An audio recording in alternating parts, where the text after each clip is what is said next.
ഒരു പ്രധാനപ്പെട്ട വാർത്തയിലേക്കാണ്. TP വധക്കേസ് പ്രതി ജ്യോതി ബാബുവിന് ഉടൻ ജാമ്യമില്ല. ആരോഗ്യ കാരണങ്ങളാൽ ചൂണ്ടിക്കാട്ടിയാണ് ജ്യോതി ബാബു ജാമ്യത്തിനായി സുപ്രീം കോടതിയെ സമീപിച്ചത്.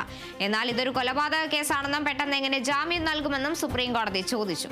കേസുമായി ബന്ധപ്പെട്ട വിചാരണ കോടതിയുടെ രേഖകൾ പരിശോധിക്കണമെന്നും സാക്ഷിമൊഴികളടക്കം കാണാതെ തീരുമാനമെടുക്കാൻ കഴിയില്ലെന്നും സുപ്രീം കോടതി വ്യക്തമാക്കി. രേഖകൾ ഹാജരാക്കുന്നതുവരെ ഇടക്കാല ജാമ്യം അനുവദിക്കണമെന്ന ജ്യോതി ബാബുവിന്റെ ആവശ്യവും സുപ്രീം കോടതി തള്ളി.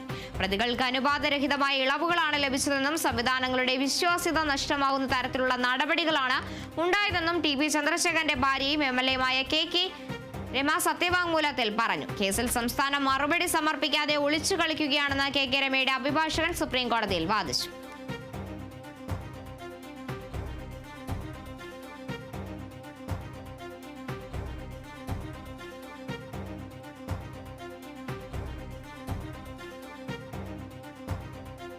TP വധക്കേസ് പ്രതിയായ ജ്യോതി ബാബു ഹൈക്കോടതിയെ സമീപിച്ചതിലാണ് ഉടൻ ജാമ്യമില്ല എന്ന് അറിയിച്ചിരിക്കുന്നത്. ആരോഗ്യ കാരണങ്ങൾ ചൂണ്ടിക്കാട്ടിയായിരുന്നു ജ്യോതി ബാബു ജാമ്യത്തിനായി സുപ്രീം കോടതിയെ സമീപിച്ചത്.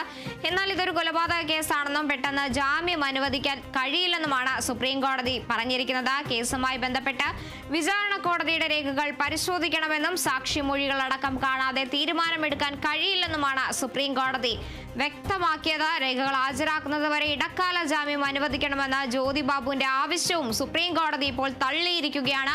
പ്രതികൾക്ക് അനുവാദരഹിതമായ ഇളവുകളാണ് ലഭിച്ചതെന്നും സംവിധാനങ്ങളുടെ വിശ്വാസ്യത നഷ്ടമാകുന്ന തരത്തിലുള്ള നടപടികളാണ് നേരത്തെ ഉണ്ടായതെന്നും TP ചന്ദ്രശേഖരന്റെ ഭാര്യയും MLA-യുമായ KK രമ സത്യവാങ്മൂലത്തിൽ പറഞ്ഞിരുന്നു. ഇതിൽ